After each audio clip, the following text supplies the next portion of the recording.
All right, ladies and gentlemen, welcome to another episode of our Property and Finance podcast. Today is a hot episode. We've got a lot to cover. We haven't done a episode since, for lack of a better word, the chaos in the world that's going on in geopolitical issues, affecting supply chains and subsequent sort of economic impacts such as interest rates and inflation. So before we go into our guest speaker, which is what we typically do, I'm not even going to reveal who that is yet for the listeners online that aren't watching. Before we go into our guest speaker, I want to talk a bit about, I have to give a bit of a finance update because it would be remiss of me if I didn't do a finance update talking about these pressure points we're seeing all over the news and all over the economy. So obviously by the time this podcast goes live, we would have seen two consecutive rate increases from the RBA in the last two board meetings we've seen. That is in February and March. And right now, as it stands, when we're going live or recording this podcast, we're seeing about a 50-50 chance of another increase in the next RBA board meeting, which is the 5th of May. Obviously, this was in retaliation or in response to the rising inflation data. So we're still way above the inflation target of 2 to 3%. Depends what you follow as inflation, but headline is about 3.8 and the trimmed inflation is 3.4. So both of those are well above that 2 to 3% target. The big call out though is that a lot of that inflation is supply driven inflation and not demand related. So what I mean by that is a lot of that inflation is coming from items that are relevant to the RBA's monetary policy, meaning the lever that they pull to manipulate inflation and manipulate the economy that won't necessarily change those drivers of inflation. So I thought we should call out what they are so people actually understand what I'm talking about, because there's a lot of people out there that talk about these and don't break it down. So the big one, year on year, electricity. Electricity is up 15 to 20% thereabouts, and that's driven by renewable, the transition to renewable energy, grid upgrades, and also just a reduced baseload from coal, trying to avoid coal and look at more renewables. So higher interest rates, that's not going to change that. The next one's insurance. We've seen a 15 to 20% increase year on year on insurance. Once again, irrelevant to interest rates and more driven by climate-based claims and also the rising costs for replacement on insurance against building replacement values. The next one, fuel and energy. We've seen a 10 to 20% increase in fuel and energy before these recent shocks from the Middle Eastern war. So once again, are we going to see interest rates change that? Probably not. Rents, housing, also up 7 to 10%.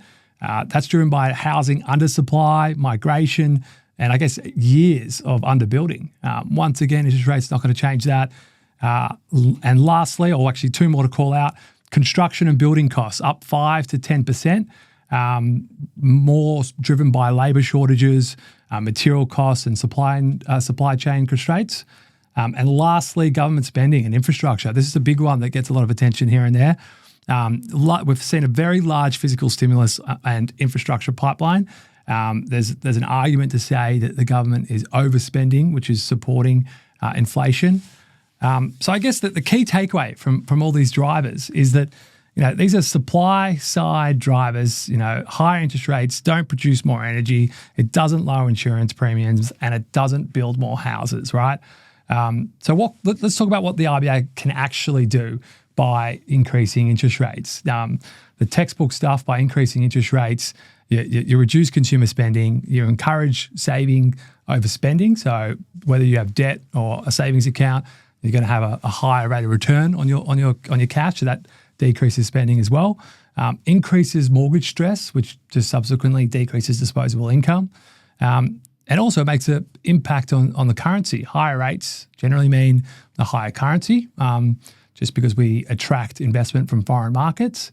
And by doing that, that can help inflation because we can basically, it brings down the cost of imported goods. So effectively, the RBA is fighting demand, but inflation right now is driven by supply, like I keep saying. And the risk that I think that we currently run at present is that, are we over tightening? If we factor in the increase we've seen in fuel prices, which are going to trickle through down to logistics and transport costs, which have an impact on goods and services and food and countless other increases in prices.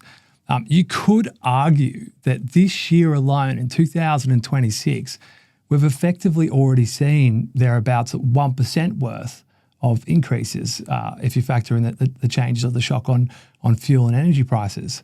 So there's an argument maybe we're over-tightening the economy, and these future increases that we're factoring in or expecting might not come. And by the time this all comes into fruition or filters through to a tightened economy, maybe it's going to be a period of easing sooner than expected. I think the other thing to call out is the other, data that the RBA follows is unemployment, right?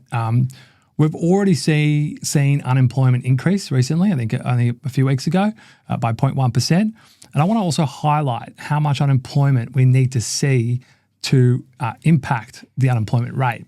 So in terms of job losses, it's about 14,000 job losses equate to a 0.1% increase in unemployment. And we've been seeing tens of thousands of job cuts this year alone from the tech sector and various sectors from AI already, right? So it doesn't take much for us to surpass that 4.5%, call it threshold or level that the RBA is chasing.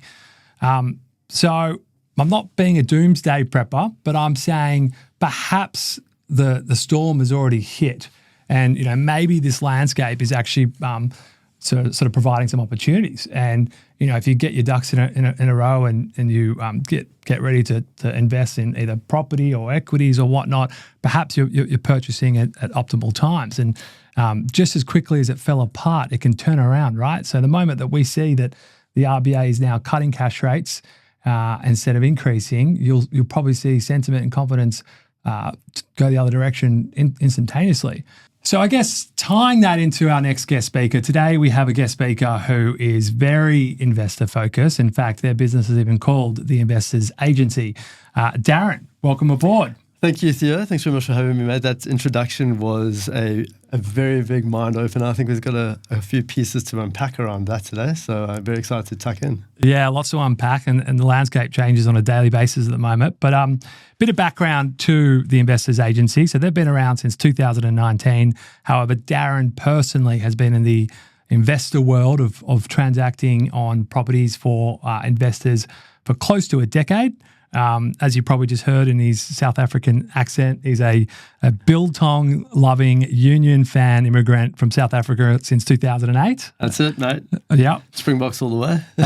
Springboks all the way. Slightly different from a traditional buyer's agent. I think slightly different probably is an understatement. Drastically different would be a better use of words. So we'll go into the overview of your end-to-end service, but some big call-outs that I want to talk about today is the tech focus and the data that you use to compile, a purchasing or investing decision. On top of building a roadmap. So you've got two platforms, Roadmap, which I believe is how you plan and sequence a portfolio of investments, and then Crystal, which is how you identify and validate markets. The hint is in the name of those ones, right? So plan the roadmap of success to wealth creation and make the decision crystal clear, I'm guessing.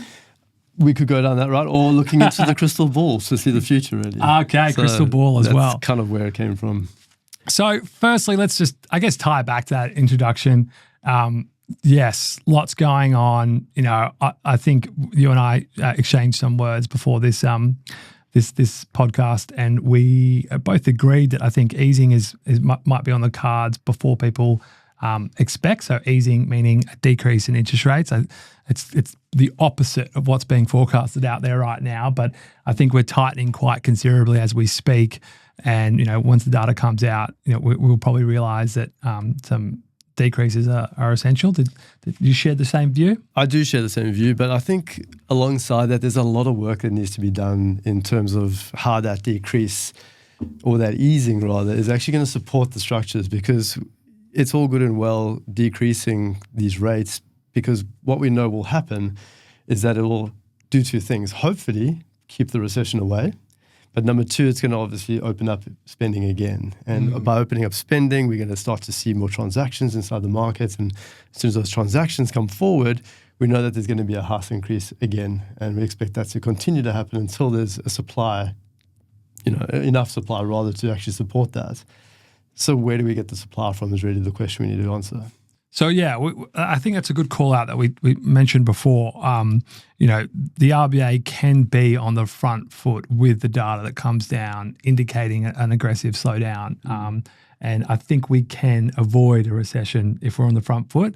And given how hot the topic is right now, given everything that's going on in the world, I think we will be prepared to avoid it. But let's now, I guess, break down your business, your service, and this fancy technology that you use to help Australians invest in property. Yeah. Look, in any situation, I think it's not really just property. If you have a look at any successful situation, you really have to have the right tools. You have to have the right equipment to make the most of whatever your intention is to get to your goals. Very early on in sort of the investment journey, I would say about 2018, 2019, it was quite evident that there was just a lot of noise in the market, and there was really a lot of unintentional commentary, which was not necessarily well-educated amongst, and there's a lot of noise where investors would be sold the dream because the pamphlet looked really pretty, and this became quite obvious to me quite early on. And it was my mission then to really figure out what the actual driving factors around property growth and the economics behind it really was. And that's where it came into building our crystal and understanding what pressures really demanded the growth, or rather drove the growth from the demand from a fundamental level. And that's really what we've built Crystal based on. So it's understanding the fundamental pressures within the markets that are related to not just property itself, but the economic influences around that, being employment, and then also the monetary policies around that and how they actually influence the ability to spend around that as well, because it's all good and well knowing that there's a demand shortage or an oversupply of property as well. But really, why is that happening is the answer that we try to uncover, because the why happens before the actual response occurs. So if you can get ahead of actually seeing what is happening, understanding what is going to drive that happen, that's why we've built Crystal. So understanding how much population movement is expected to go into an area potentially, if we look inside of the regional markets, for example, it's a lot more of a concentrated reaction. But understanding the population movement into an area because it's driven by employment, which is industry potentially evolving inside an area because government has been spending inside that area. These are the kinds of things that actually drive the end result because they all need employment. Employment needs people. People need houses. People also come with families. Those families need education. They need health support. And the economic major system is really what powers the market at the end of the day, because it all is attached to demand and supply, and the demand and supply is all forced and in place because of the economic stimulus inside these areas. Yeah. Now, finance is a big part of that too, because if you can afford to buy, you potentially will buy. But if you can't afford to buy, you will not buy. And so the likeliness of being able to buy is going to be what drives more accuracy around the predictions than not. That's obviously just the crystal side of things, but then really understanding where your pocket sits inside markets that can afford the best returns for you is the important part, because people get over-leveraged in debt quite heavily. And so Roadmap is the tool that really understands you at a financial level. And maps it out over, I think it's over, a 10, 15-year journey at least? It's up to 30, yeah. But we like to try and plan it within 10 to 15 years for the clients, because no one wants to invest for 30 years when you can do it a lot quicker. And our whole position here is that if we do find these markets that grow 3 times faster, or we can build out your portfolio 3 times faster, why spend 30 years? Yeah, and people don't really relate to a 30-year plan. No, no one wants to work for an extra 30 years. I feel like a lot of people don't look 3 to 5 years ahead, let alone 30. So I agree, 10 to 15 years is the sweet spot. And for all our listeners and viewers out there, I have been through these platforms with Darren and his team. They're data rich, lots of features and functions. And we share actually some similar characteristics as businesses in the sense that we compile a report called the State of Sydney report, and we use some similar data, but you go above and beyond the amount of data that we use, that's for sure. And so to call out some of that, our State of Sydney report, which got us in, 9 News recently, about a month ago, been in 9 News a couple of times with the accuracy of that report, along with 2GB. We forecast growth markets in Sydney based on these data drivers. And then in the past, we've also done our forecast at the same time as comparing historical performance or actuals with that previous forecast. And it's been almost, spot on, at least within a acceptable range of the forecast, the actuals that is. And what those drivers are, we look at things like days on market in each suburb, asking price versus sold price, buyer demand. What else am I missing? That's pretty much the big ones, but the stock saturation levels. Yeah, stock levels. And all that data is actually quite easily accessed by all the real estate portals and other various data sources. And if you compile it together, you can sort of start seeing hotspots as such in the marketplace. Hotspots where there's clearly strong demand and properties are moving quick and moving above the asking price in a relatively short period of time. There's a lot of correlation with the stock on market and the time on market as well. I mean, this is one of the key indicators of sort of how much demand there is inside an area. I mean, if you've got a lot of stock and you've got a short time on the market, it does mean that you've got a lot of interested buyers inside that area. You shorten that stock further, you're going to get a lot of price increase. But at a level of, you were just speaking there, Theo, around looking at your predictions and how accurate they are. We've taken it to this degree of, we work from a machine learning model. We've got over 15 years worth of data prediction inside our machine model. And I think being able to really look at what is driving the data forward, or what's driving the growth rather in relation to the data, is the key part. But it's really difficult to do that at 15,000 suburbs every month, because it is quite an analytical project. And so we've taken underneath the machine learning model. The most fascinating point that I would like to sort of point out is understanding the demographic inside a market, and then attaching that to potentially how much funding there is inside the market, or financial ability, so affordability rather. When you've got a lower socioeconomic market and you've got a ability to purchase and you've got strong finances inside those areas, that's really where you start to see gentrification coming into a market in the longer term. As long as there's the need for employment or population shift, the alignment of knowing that a lower demographic market has money that is disposable of an affordable nature, at least towards what affordability is inside Australia's categorization. Not today, but maybe potentially a couple of years back. That really shows how much ability there is to move inside those markets. And that really helps us to find those areas inside Australia, which are not just going to be growing at 10% or 12%, which is a good return, don't get me wrong. But the more affordable markets is basically where the major portion of the population live in Australia, where they can supply, or rather they can afford to buy property. So when you've got a large population that can afford to buy property, then they will eventually start to buy property against each other. And when you've got that ability to move and you've got the ability to gentrify that population because there's so much room above in that market, that's where we start to see a lot of the growth. And that's probably one of the strongest indicators for our forecasting methods and methods. I love that. I'm very intrigued by that process, and you can really hear the research that goes into these decisions, or the decision making on behalf of your investors. So I'm always mindful when we get individuals like yourself on board that we don't want to give away too much of your secret sauce. If they want to go down the full experience or full process, they need to reach out to you. But what will you be willing to share in terms of the secret sauce? Let's talk about some red flags and green flags, shall we say? You've already touched on a little bit of them, but I guess what are the indicators in a strong market? I think we're talking about demand indicators, things like low vacancy rates, strong rental competition, days on market. We touched on all them.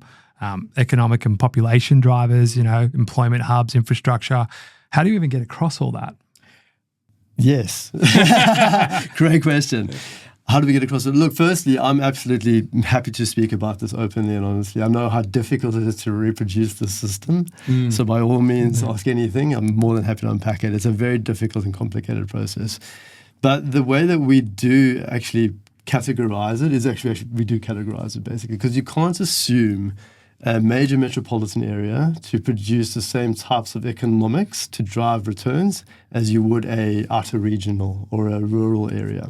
The economics inside these have to be independently assessed, because the economics inside Townsville, for example, is not the same economics that you're going to see inside Melbourne or Perth.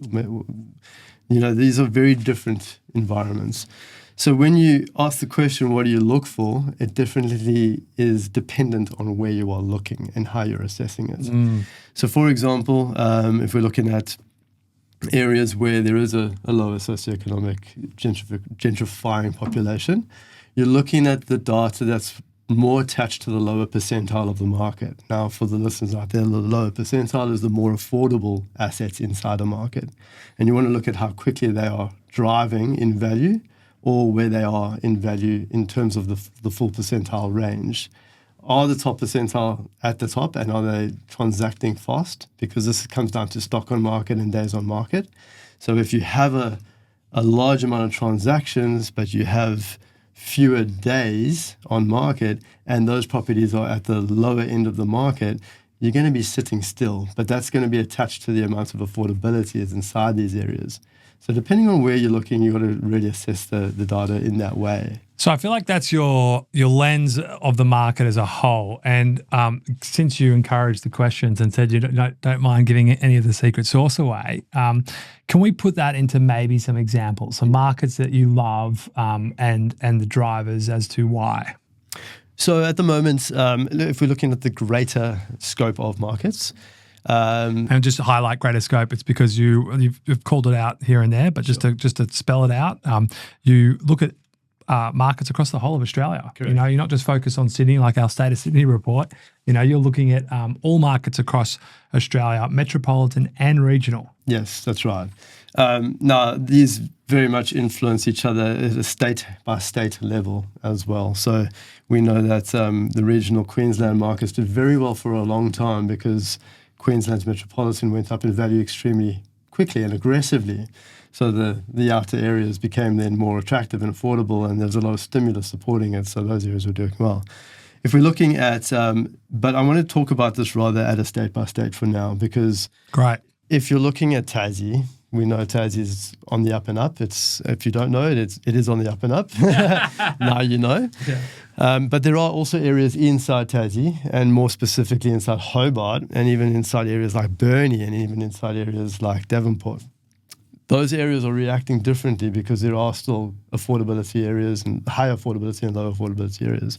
But the stagnation inside Tassie as a whole has created what is also happened recently inside Victoria, where there was such a stagnation for such a long time that the affordability and the wages continue to creep up. Without house prices. Correct. And so that makes it a more attractive area to buy in. We saw this historically in Perth. We saw the massive rise in Perth. Before that, we saw that in Brisbane. We saw Queensland markets do that. Before that, we saw it in Adelaide.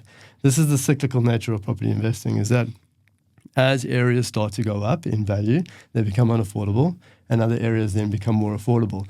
Now, it needs to be understood that when this happens, there is very much a targeted incentivization from the government to put funding in certain areas of Australia so they can move the monies around.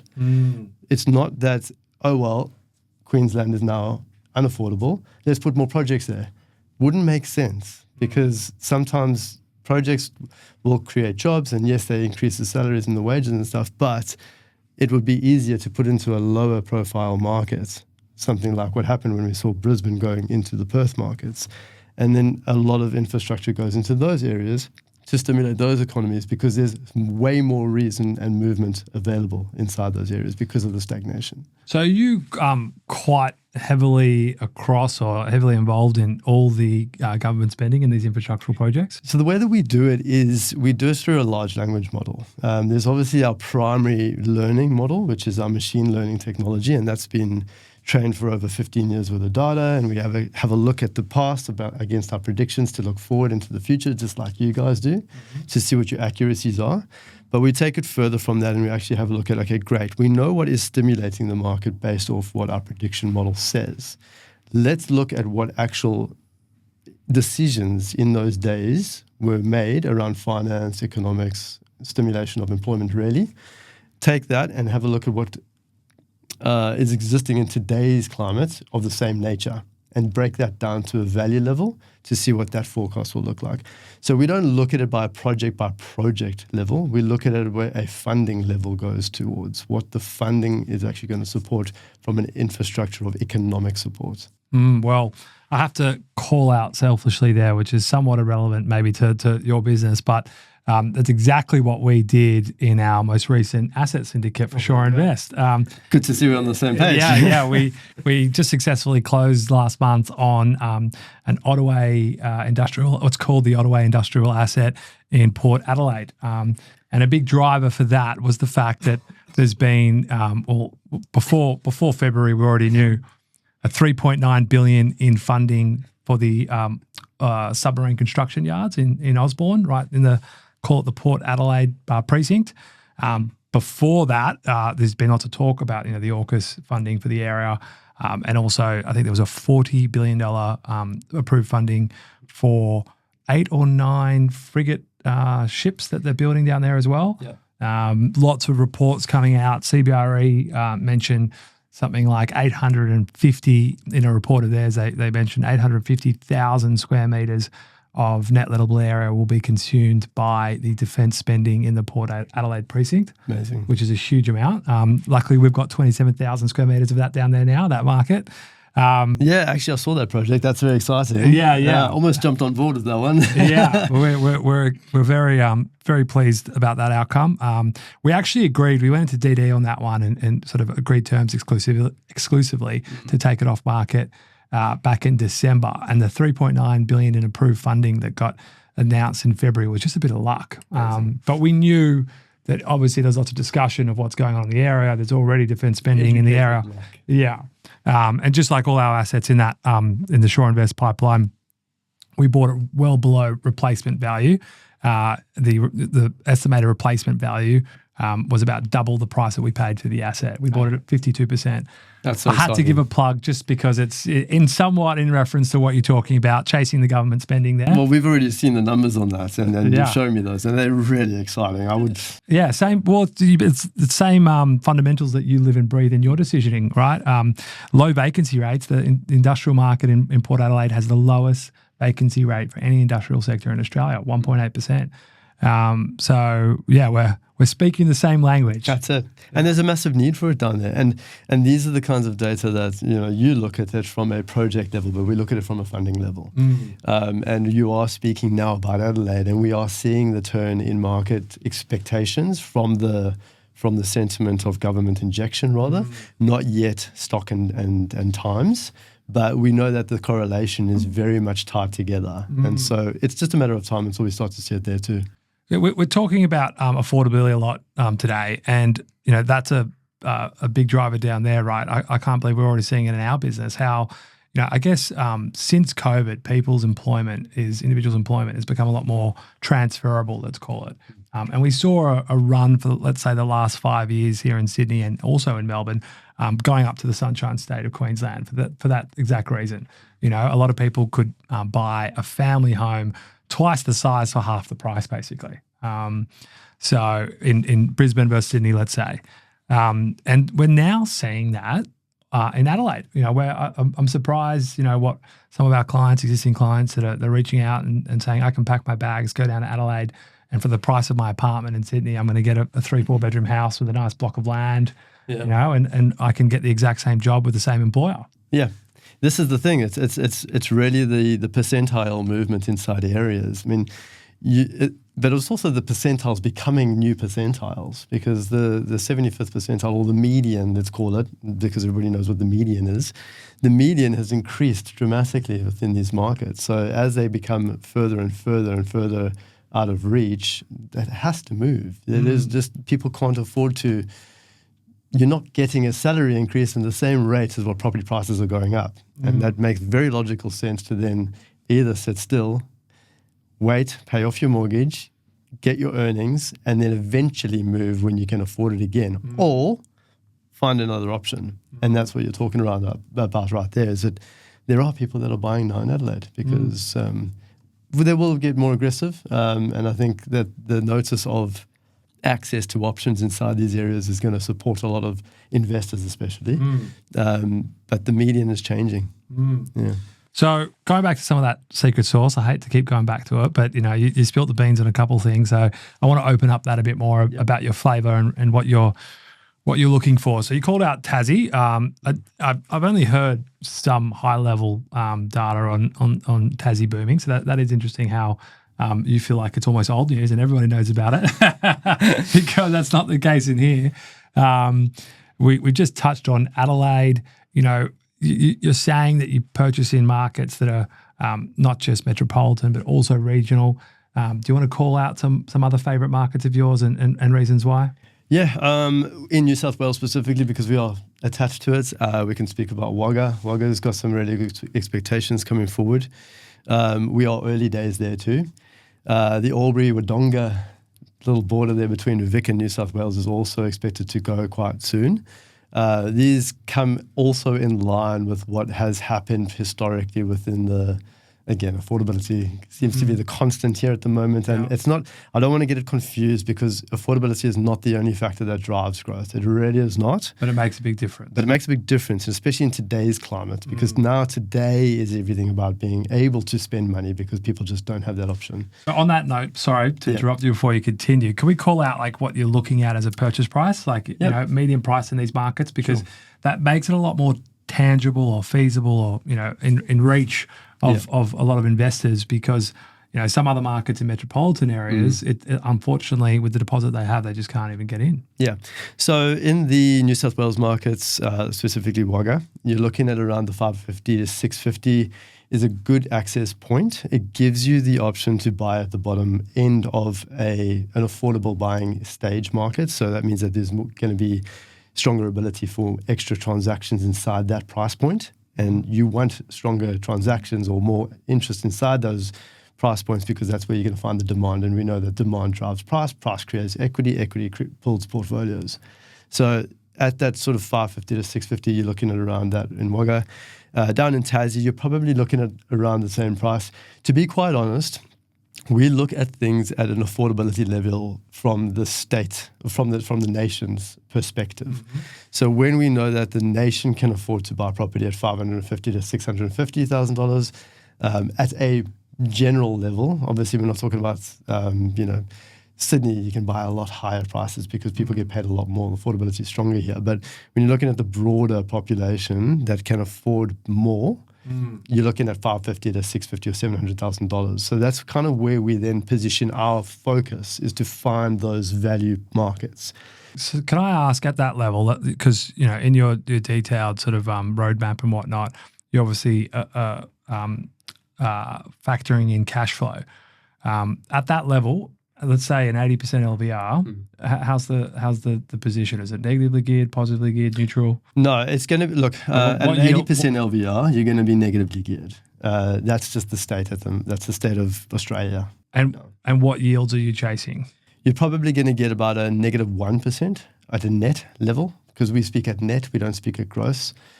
I like that, and so do we. And all our syndicates, we always target, we always advertise net yield, which is net of land tax and everything. But unfortunately, it's not a language that gets referred to more commonly, as in, everyone else in the world is always talking about gross yield. And that's an easier one to calculate, right, when you're looking at a purchase price and the potential rent. So if we are talking gross. At gross level, you're looking at around the high fours. Approaching fives. At that level, you've got, depending on where you're buying, you've also got insurance costs that are significantly more on a percentage increase compared to some markets in Australia. Sorry, did you say also the net yield was -1? -1 on the net, yeah. Yeah. So let's just call out that difference from gross to net right there. That's 5% if it's about 5.5-ish, right? And that just goes to show when you're looking at these properties, some people get attracted to 3% yield thinking that's okay. You know, when you actually calculate your net position, it's aggressively negatively geared. So it is important to do that net to gross calculation. It is. Gross to net, I should say. And don't just get caught up on that gross figure, especially if you're looking at something like units with strata fees, right? I'm assuming, obviously, in these markets like Wagga, the houses for $550, not units, right? Absolutely. Look, we actually don't touch units. It's not that we don't see it right now. Well, in fact, it is exactly that. Right now, we don't see it working when we have the ability to still invest in land. We know that land holds the appreciating asset, and we know that that's where the demand price is attached to. We do know that obviously units do have the attachment of value increase when there is demand attached to them, but we find that units are a little bit too volatile. And while we may seem to be I would like to say rather that we don't like to attach ourselves to risk. And that's why we do the level of data. That's exactly it. Yeah. And that's why we do the level of data diver that we do. So then I'm going to put you on the spot here about a few things. We're going completely off agenda, which is fantastic. That's the way we want to go. If you're focused on land, obviously at 550 to 600, you're not getting land in Sydney. And, you know, Sydney is our core audience. So if we want to try and make it relatable to some of our listeners, are you saying that because there are apartments you can still get in certain areas for, let's call it 600, if someone says to you, hey, I want to buy an investment property, but I want to buy in Sydney just because I can go see it, and I also think Sydney's got the most buoyant market, you would still entertain an apartment in the Sydney market? Not at all. So the way we work is we actually have a predefined list of suburbs in Australia. We don't go above 140 suburbs because we can't manage it from a business perspective. We need to quantify the growth inside these suburbs before we do visual and land inspections on the actual property market itself to make sure that we can, as an operation, serve our clients to negotiate successfully inside those markets.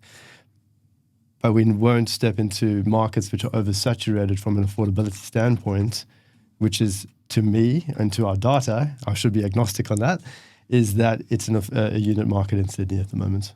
In Sydney, at the moment, it is a unit market, right? For the future, we see it not being strong enough and a volatile return. So can I just call out, we've talked about some green flags a lot, and I guess that's a good segue into the red flags, because you've just called out a red flag being what not to do. I know that we've sent clients across to your business, and there has been, I guess, some pushback on what you will and won't do, right? And I think one of those pushbacks was purchase price level, as in if someone wants to go invest in a $1.5, $2 million property, you would encourage they think otherwise. Is that right? Yeah, absolutely. The question really that we return back to that idea is if you can spend 1.5 on a single asset, which is going to be inside a market which is probably going to grow, maybe south of 12% because there's just not enough demand at that level at the moment. Why would you not diversify the $1.5 million ability into two assets where you can capitalize on 20%, where there's more demand inside that market? So we'd rather put that money towards harder work and actually just diversify it into two different assets. So where do you see that sweet spot that you encourage investment? It depends on the investor's financial profile. So we have to look at somebody from a financial lens because that's where it all starts. And if you go to the bank, you get a number which you can get serviced for. That is your starting point of your financial profile. But your second point on that is, what is your next purchase going to then be if I exhaust my debt today with this number? Based off that response is the amount that you actually should be buying property for. You need to buy a property today that can get you into a property tomorrow. And if you can do that, that is your price point. So it's not so much which is the market that's going to support the price point. It's what investor profile needs to be placed into which market at what time. So depending on what you can afford to buy today, which will allow you to buy tomorrow, is the market that's going to work best for you for the high growth. That's a fantastic answer to that question. So I guess moving on and mindful of time, Is there any other more sort of red flags, green flags that we want to cover there, or we're happy to? I think there's an amber flag that we can go into. Yeah, what's the amber flag? Probably more of an amber from a buyer's perspective, which has very strong green flag potential. And it's kind of a state of mind that I want to try and change to a lot of property investors, because they think of it as red or amber, but it's really a big green. Is you're investing in an asset which is going to be growing up in value. When you are an investor, or when you live in an area such as the areas that we live in, and you're buying an asset in an area which is an area of that type of profile and that type of quality asset and that type of tenant profile, you're buying an asset for that profile, not for you. So your expectations of the property's quality and asset requirements needs to shift dynamically towards whatever that market demands of. And that's a big shift that a lot of investors can't get right, is to lower their expectations of the quality of the asset, because you're investing in an asset that has demand to grow in value. And that's really what you should be thinking about. Don't be so attached to the fact that it is, a bit tired looking. For lack of a better term, tired looking. Mm.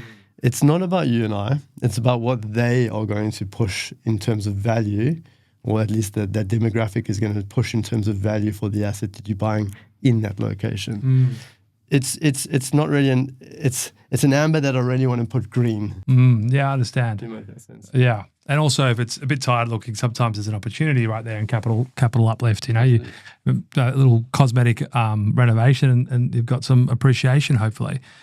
So the last point I want to touch on or cover is various investment structures. So this is a hot one.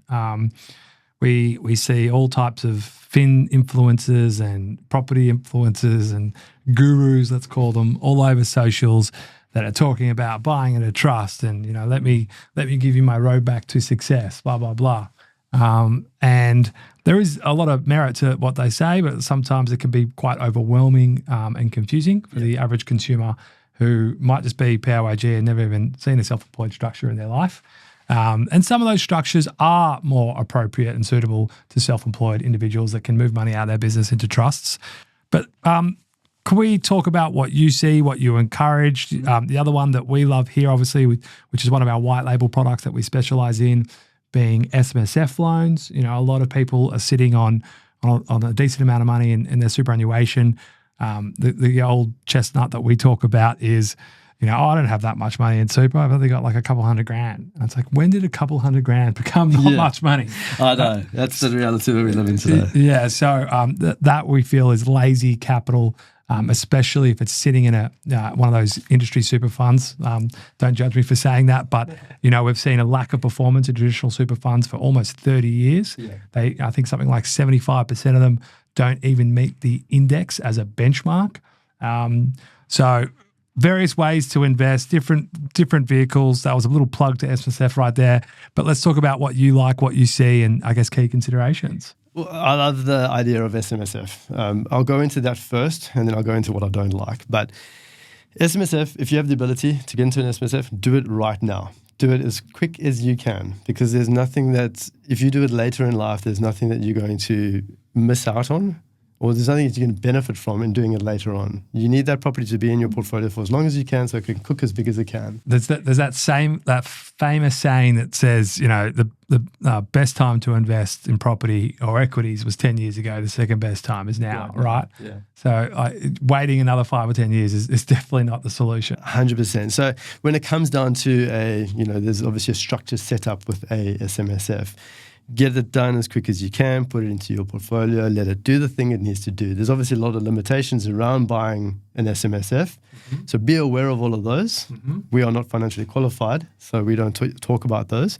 And just in the same sense, we also don't talk about creating trusts in the same way, because I'm of the opinion that if you are investing towards your personal financial profile, and while I am not financially licensed underneath advice at a personal level, I can tell you, however, if you just invest in property which is affordable to you in the right way, in that if you buy a property today, which can afford you to buy a property tomorrow, you will be more successful in your property journey in that light. I don't mind the idea of creating trusts and purchasing into these different trust structures. But there's a very big spotlight on that inside the industry at the moment. And I think that there's potentially some regulatory introductions that might come in the near future. Or have already come into play. Starting to more aggressively. But if you're going to be backing your plan and your portfolio model off something that is volatile, again, I don't like risk. So I think I'm understanding what you're saying, but to break that down to our listeners, there's a few moving parts there. Firstly, I love how compliant you are, making sure that you're not giving direct advice on tax. And it is a bit of a general advice topic, this one, to highlight. And it is something that you definitely do need to speak to either an accountant or a financial planner for. Correct, yeah. And they will sort of address the appropriate structures. There are benefits and merits to investing in a trust, but the benefit or merit or advantage shouldn't be preserving your borrowing capacity, to call that out. That's exactly what I'm getting into. And if you do need to get to that point, your assets that have done very well for you, you can retire one of those to then get back into the game. Yeah. And I think we also need to highlight that banks and lenders have servicing requirements for certain reasons, right? They're assessing your affordability, and that affordability assessment is also regulated by APRA. And, there's reasons for this. So we don't end up in a GFC event, in a subprime mortgage crisis where there's a whole lot of bad debt out there of people that can't afford their mortgages. And if you find a loophole to get around that, being, purchasing in various trusts and preserving your borrowing capacity, you're exposing yourself to something that could be quite a dangerous position to be in. To call that out, let's just say we do have a economic crisis, and all of a sudden some of these properties that you own all of a sudden are vacant. Unlikely that with the vacancy rate in Australia, but still, it could have some disruption where people lose their jobs and they move around to cheaper, more affordable homes, and you could have a period of time where that vacancy is longer than expected. If you've got a whole lot of properties that you've only calculated affordability on affording one on, you're exposed to a very difficult financial position, and you might be forced to sell an asset in not a good time. Yeah. So there's reasons to the madness of the banking regulators. I guess going back to the pros, yes, it does give you the ability to, distribute income in various ways. If you are self-employed, you can put money into a trust or an investment vehicle at a favourable tax environment. General advice? No, absolutely. And I must actually just disclaim, I have multiple trusts. Yeah. So I'm not against the strategy. Yeah. Well, in fact, rather, let me put it this way. I'm not against the idea of it working for you, but I don't think it needs to be your primary strategy, depending on who you are as an investor, and also a PAYG versus a business owner, or any difficult, complicated financial structures that you need to navigate around. It must make sense to that. Yeah, it's definitely less relevant for a PAYG investor. So I think that's enough about trust. Just to go back to SMSF being more our flavour, I guess the key thing to also call out there is the power of leverage on your capital, right? So when people look at their superannuation fund, they're targeting maybe, I think the historical average for like the last 20 or 30 years was about a 7 to 8% return, thereabouts. Crazy. It's really not much. Pretty much the national average of property. Yeah, so, at the general level. Yeah, but let's also really call out the difference between the two. The leveraging. Exactly. On a $200,000 portfolio or $200,000 superannuation balance, you're getting 7 to 8% on that $200,000, being $14,000 to $16,000 per annum in return. If you took that $200,000 and bought a investment property, let's just say $700K. Yeah, because you want to gear it in a way that it's positively geared and you factor in stamp duty. That's a healthy position to be in. If it's getting the same, let's be conservative, if not less return, call it 5-6%, you're getting 5-6% on 700,000, which drastically outperforms that 7% on 200,000. It's massive. Makes a big power difference. Of leverage, and obviously property in a whole is the massive benefit, but when you're doing it inside an SMSF, there's other benefits too. I mean, there's the selling costs of stamp duty on an asset inside the SMSF, only being 10%, which is a massive capital gain. Sorry, what did I say? Stamp duty. I think. Sorry, capital gains. Yeah. So just to call that out, you only pay 10% capital gain, 15% income tax. Yeah. And if you're buying something at that 700 level, let's say with $200,000, you are going to be aggressively positively geared. So a favourable income tax is suited to that environment. It just makes so much sense. Like the fundamentals of it, if you can hold an asset that is gearing itself, growing up by a phenomenal amount of growth, creating equity that you can then sell down, benefit from the low capital gains tax to put into new assets and just monopolize that. Why wouldn't you? And let's also call out, you're talking about a discount on capital gains at present within the super pre-retirement. Yes. But once you've retired, it's actually capital gains tax free and it's income tax free. So if you do hang on to the property all the way until retirement, it's a tax-free investment and it really sets you up in a different position, right? So it's a bit of a no-brainer. Out of curiosity, how much SMSF investing would you see in your overall portfolio as a percentage? I'd say about 35 to 40% of our clients are purchasing an SMSF. That sounds like we need to do more work together. Bring them over. Well, Darren, I think we've run out of time now. It's been fantastic having you on board. You've got some great insights. You've definitely highlighted the level of research and data that goes into helping investors make decisions. For our listeners out there, if you want to be put in touch with Darren and the team, just reach out to our main line or info at Shaw. Go on our website, make an inquiry, and we'll put you in touch with one of the experts in the team. Thank you, Theo. Thanks very much for having me. Darren, thank you so much. And hopefully, let's say in 12 months' time, we can do another session and reflect the year that was and see if maybe our call on easing interest rates sooner than expected was accurate. Well, for that, I think we need some more population movement of skilled migration, and we'll see if that actually happens. All right, let's have a look. Thanks, Theo. Thanks again. Cheers.